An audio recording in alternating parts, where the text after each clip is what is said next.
There's no more room at the inn in New York City. The mayor says, hey, you only get so many days in our migrant shelters, then you got to go. And to speed up getting people in, getting people out through the process, New York City is handing out free plane tickets to a sanctuary city of your choice, handing out free bus tickets to same said cities as well.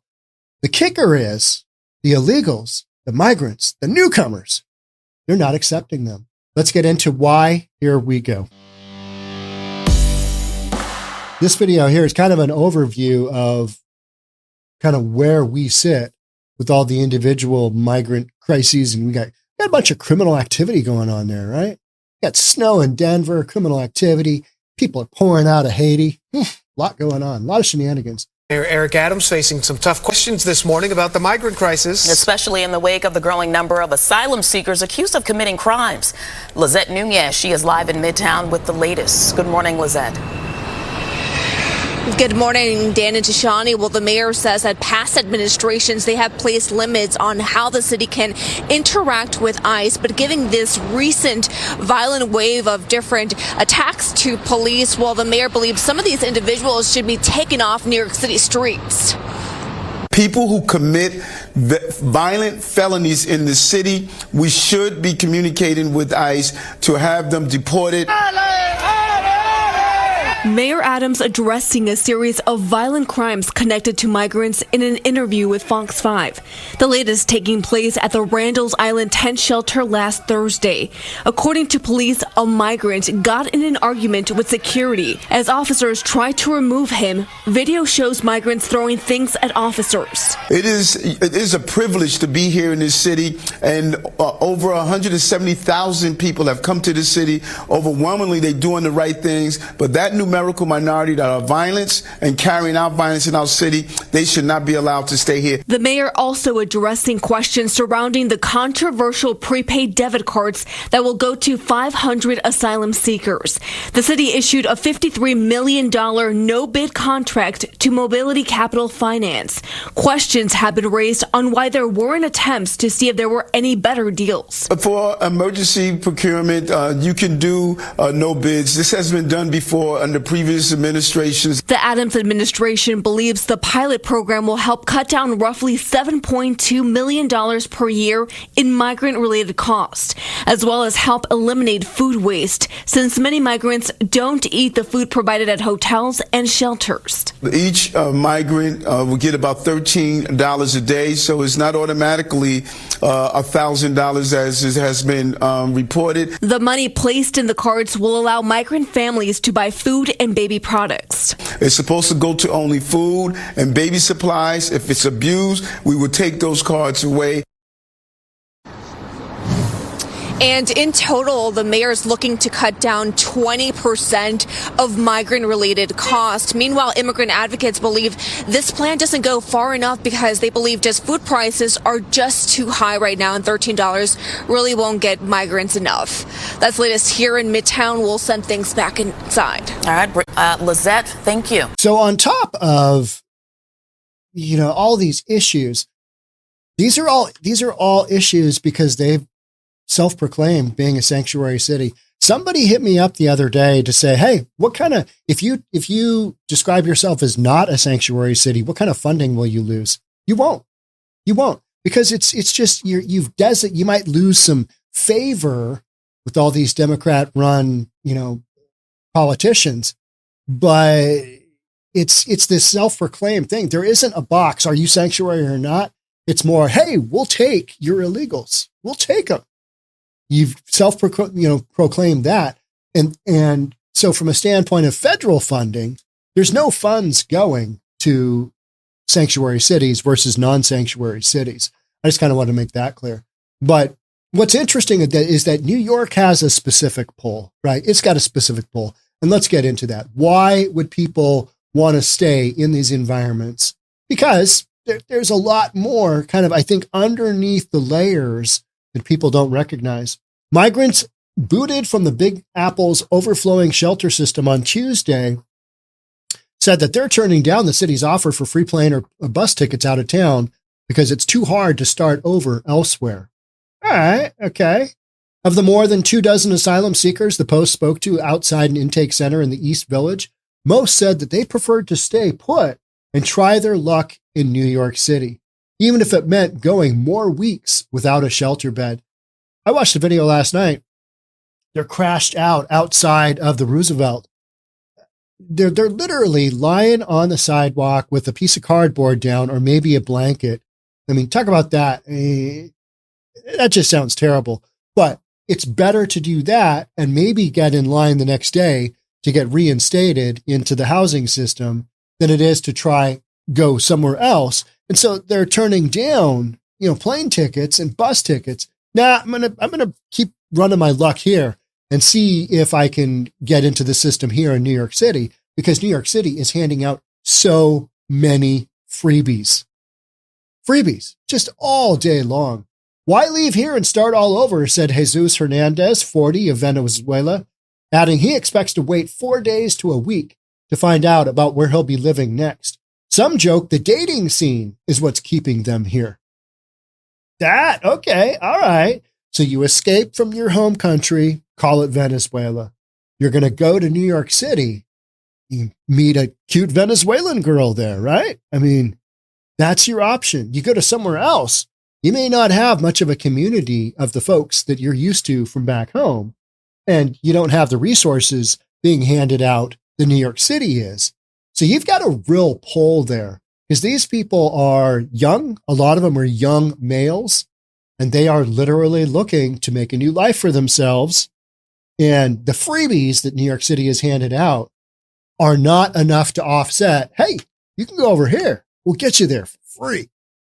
I think it's like less than 3% are taking up the offer of free transportation. So why leave here and start all over? Some joke the dating scene. I want job. I want to stay. I want wife too, said one Senegalese migrant. I mean, I get it. This is what you want. But taxpayers are paying for all this nonsense, right? The taxpayers are paying for all of this nonsense. And so you wanting a wife? Well, a lot of people, I want stuff in my life as well, right? I want the real estate market to pick up right now. We're on year 2 of almost end of year 2 in real estate of things just being slow, especially on the appraisal side, because when interest rates bump up like they did and they haven't come down at all, and I'm not sure that they're going to come down much, although it is an election year, there's not enough people out there willing to refinance. There's no incentive for anybody to refinance if you have a mortgage rate, 2 3/4, 3%, 4%, 5%, 6%, and mortgage rates are at 6 3/4. Nobody's going to refinance. That's always a large portion of our business. So I would like, in a perfect world, I don't want a wife. Good Lord, that set me back lots of money. I don't want that, but I want stuff in my life. I get it. You want stuff. I want a job. I want to stay. I want a wife who didn't want to be named. I want to be anonymous. The Post spoke to asylum seekers and staff at the former St. Bridget's School on East 7th Street after it was revealed fewer than 2% is the magic number of migrants there willing to relocate to another city or state after maxing out their 30-day shelter stay. Now, it's 30-day shelter stay is that for a family in New York City? And is it 14 days for an individual? Something like that. It's pretty short because they're trying to get people through that system, right? They come here and all want to stay. Less than 2% take up the offer to move because they know they're going to get all the bennies. They know they're going to get all of the free stuff. So I don't really blame them. I mean, I'd go where the free stuff is too. That's just called being smart. These guys aren't dumb. And New York City wonders, how come there's so many here? 170,000 in New York City. How are all of the illegals that have been kicked out of Denver's shelter system? How are they doing in the snowstorm? I mean, that's got to be mind-blowing for a lot of them because they have not experienced snow like that. I mean, until you experience one of those big snowstorms, piles up like feet in a day. You're just like, what is going on here? Isn't this great? We're going to make snowballs. We're going to throw snowballs at each other. We're going to make Frosty the Snowman. And then you realize you can't leave. Your car doesn't go anywhere. Garbage cans get covered. You can't see the street lights. Traffic lights stop working. Just basically everything comes to a grinding halt. And you're living in a tent on the sidewalk. Good luck with that. Those tents are not designed. Even the hardcore four-season tents are not designed for massive amounts of snowfall. They just, crater in. The newly released data from the city's emergency management agency showed an average of just 30 migrants per day out of the 1,600 who head to the intake center were taking up the city's offer to relocate elsewhere. They just want to be in New York City. New York City has always welcomed the migrant population. But the big, huge difference there, and that's something that, I think a lot of people don't really dig that deep. Vast majority of those people came in legally, right? They came in legally. They started their paperwork ahead of time. Whatever the migration system was, they did it legally. These people, every single one of them are coming in illegally. That's the big difference. And that's why it's taxing these systems so hard, because all of a sudden, you got 170,000 of them because New York City self-proclaimed, we want you, we want them, we want the illegals, we want the newcomers. This is what we're doing. This is our virtue signaling, to the point where they don't have enough resources. We need some federal dollars up in here. And then we're trying to get these people out. We're trying to give them bus tickets, plane tickets, anywhere. But there's so much of a pull in New York City that why would they leave? They want a wife. They want the free gift card. They want shelter. They want health care. Yeah. Maybe it is worth it to take that bus ride out to LA, take that plane ride out to LA, see what's going on, get a little sunshine. Nah, it's because you've got a community. You've got a massive community there. And so you're literally just, you're bringing that in. Hundreds of single adult asylum seekers have been heading to the center each day in a bid to re-enter the city's shelter system after Eric Adams moved their limit stays to 30 days to free up space. Okay, so it's 30 days for individuals, probably 60 days for families. And in those areas, that's where you've got all the criminal activity going on outside of the Roosevelt, outside of these areas, because they're congregating, and you've just got shenanigans going on. You just got craziness. Some migrants, remember the scooter, all the scooter incidents? Well, they're borrowing a scooter and they're borrowing somebody else's ID, and they're doing Uber Eats. They're doing, whatever it is illegally because they're trying to make some money. But New York City is going to be the big draw no matter what, just because of the population. So some migrants said that they've waited 20 days to re-enter the system. All right, 3 weeks on the sidewalk. That's a tough go. And they would rather scramble for a place to sleep than accept the free ticket out of the Big Apple. That's the bottom line. Big Apple has more to offer, more freebies, more stuff. And that's why you're continually seeing right now, you're seeing cities adjacent to, Aurora, adjacent to Colorado, Denver, Colorado is an example. Yeah, we're not doing the sanctuary city thing. We're ixnay on that. We're not doing it. We don't have the resources, takes away from taxpayers' money funding other things. And that's happening in Seattle. It's happening. We just had one of my big videos of last couple of days is a bunch of protesters rushed the Seattle City Council meeting, and they did a bunch of protests, basically shut down the meeting multiple times. In Seattle City Council, we've got a new president, Sarah Nelson. She owns Fremont Brewing, of which I'm a big fan. And she's basically saying, yeah, we're not having any of these shenanigans. Arrest them. Arrest those bastard protesters. She didn't say bastard, but I would have said that if I was president. Arrest those bastards right there. And I don't want to see them leave until the year 2030 from jail. Just hold them involuntarily forever. Just hold them. I don't like them. Incarcerate them. Now, you can't do that. But, with the ridiculousness that we saw in the Summer of Love here in Seattle, sure would be fun. Oh, you're a protester. Jail. One-way ticket to jail. Never mind flying to Maui. Jail. Put that person in jail. Protester. Don't care about your Second Amendment rights. Whatever it is. First Amendment right. First Amendment. Second Amendment is the gun. Don't care about your First Amendment rights. Jail. You're ridiculous. You don't know what you're talking about. But in Seattle, they rushed the Seattle City Council because the immigrants didn't have enough housing. And somebody told the protesters, well, if you go to Seattle, they'll listen to you. And you just got the blind leading the blind in these big cities.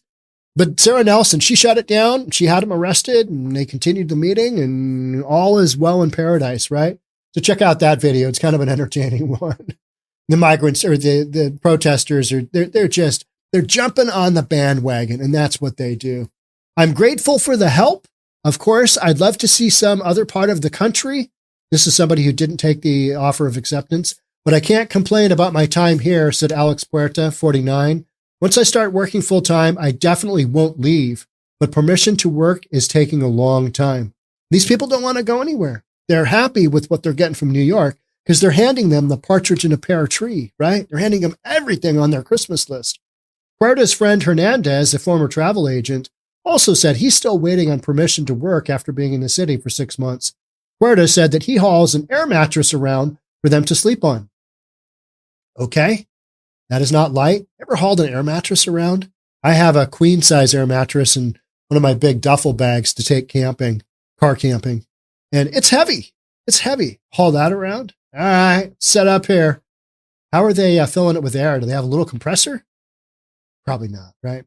I haven't had to sleep on the street, thank God. I sleep in churches in Harlem or the Bronx where they kick us out, he said. All right, here's an individual. Heidi Gomez. That's who we've got going on here. This is Heidi. She's a 28-year-old trans woman from Venezuela. How's that working in Venezuela? Said that she was grateful for the city's free health care. Who isn't? Who doesn't want free health care? And was unwilling to accept the free ticket offer because her documents are more complicated than others. She's got that whole dead name thing, right? Guy that I used to be, I'm this girl now.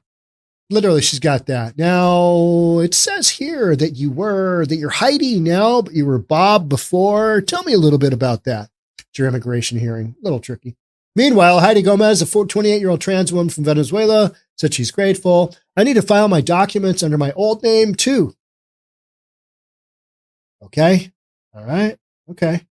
I'm willing to change my name and I'm waiting to change my name and complete my transition. Yeah, by all means, we should fund that. Yeah, let's give those people some money too as well. Gomez adding that the extra step was a burden she doesn't want to have to repeat. So these people they've wormed their way into New York City. Why would they leave? They won't. They don't need to. People here in Seattle, same thing. They're already working the system. They've got protesters willing to take them to City Hall. Let's protest there. They'll listen. Oh, they're not going to listen? My love, I don't care how exotic a place they want to send. They can include hotel too. But I'm staying in New York, honey. Okay. All right. Diversity, right? Diversity, inclusion, equity. Got to work on all that, right? Well, New York City's working on it, and that's what it looks like. It looks like her sleeping out on the sidewalk waiting for housing. The city has so far coughed up $7.6 million to reticket migrants out of the Big Apple since the start of this crisis in the spring of 22. All right, $7.6 million out. Think about what Greg Abbott has spent. He has spent $140 million.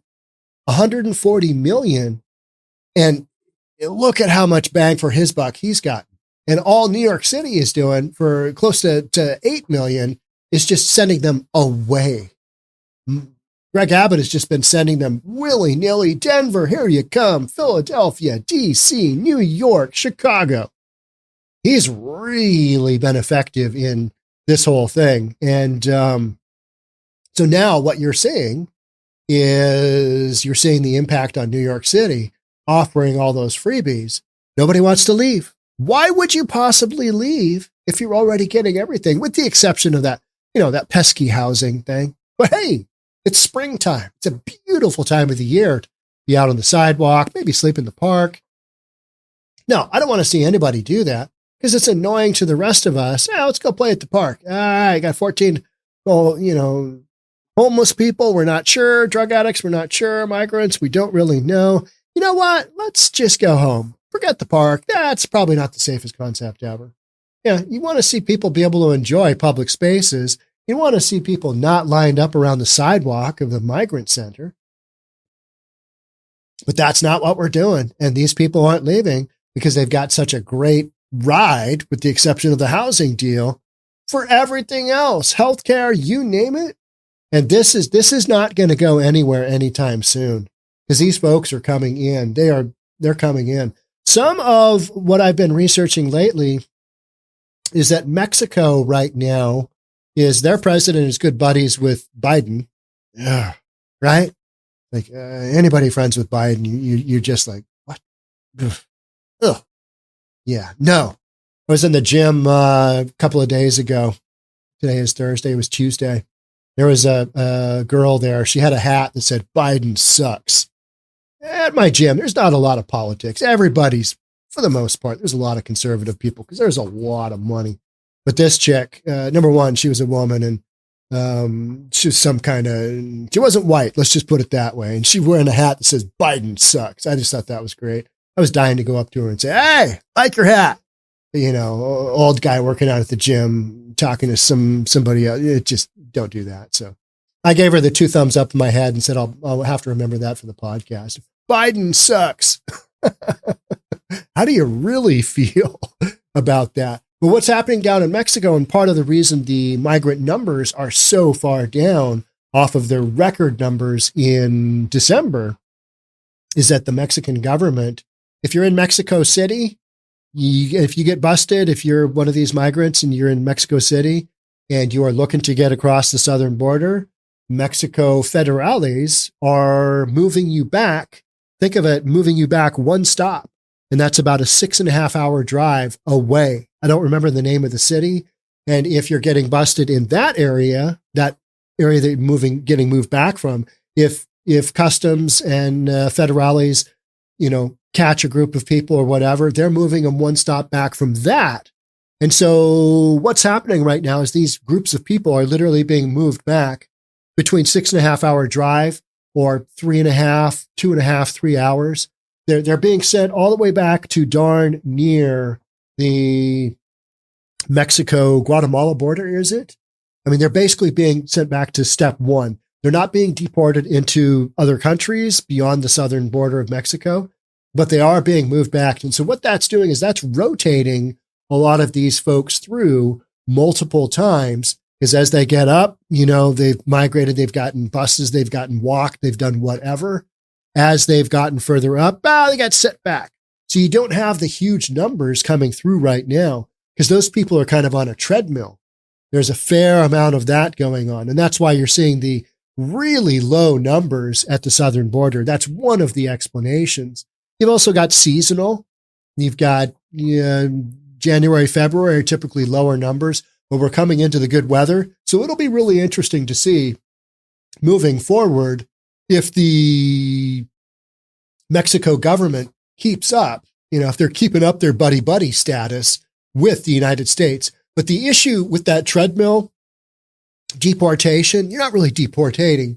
You're setting them back. Let's move you 1 step back because we don't want you to get into the U.S. That's the big issue. We need to give Biden some breathing room here. I think that's what's going on.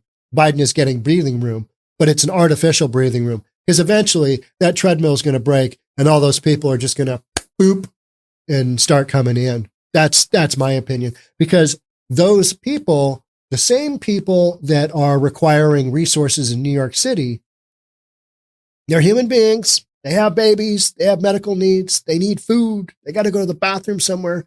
All of those human, needs, the people in Mexico have too. People that are trying to get through Mexico into the United States, they have all of those same things too, right?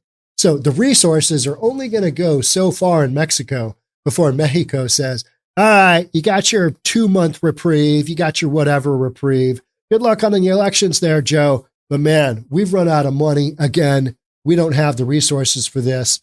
Good luck with taking on, the southern border. I think that will happen here at some point rather soon.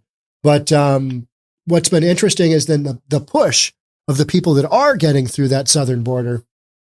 They're going into California. They're going into Arizona. You're seeing those numbers escalate heavily, whereas the southern border in Texas, Governor Abbott has done his thing. Not so much. Those numbers are way, way down. And a lot of it has to do with they've just been repelled from that area. Texas National Guard, razor wire. There's a big story recently on the airboats. And that's been down there since the beginning. But their National Guard is getting training on the airboats, the ones with the big, huge prop, and they can go on top of sloughs and they can go on top of, super shallow areas of the river. It's stuff like that where they're just running through the river and they're catching people and repelling them, sending them to the other side. If you don't want to deal with that, if you're the cartel, you're going to take your clients further up the river into a different part, and you're going to make your transition and get them over the border there onto their next segment, whatever that is. And so the whole thing is just this wild cluster of things depending on each other. And I think you will see some of the numbers start to escalate as far as crossings back into the U.S., because what you've got going on right now is a temporary scenario for sure. Because these countries that all these people are running from, Venezuela, Haiti, those are not getting better politically. They're not stabilizing, right? Yeah, you got a bunch of criminal activity. You got shenanigans. People are running from shenanigans. So that's kind of what I'm going to leave you with on this one. All right. That's it for me on this segment. Would love to have you subscribe if you haven't already. Hit that like button, hit that notification bell. The best thing you can do is share this content with others, because that tells the algorithm, hey, this is worth tuning into. If you've tuned in so far to this point in the podcast, thanks so much for being here, and I'll catch up with you in the next one. Bye for now.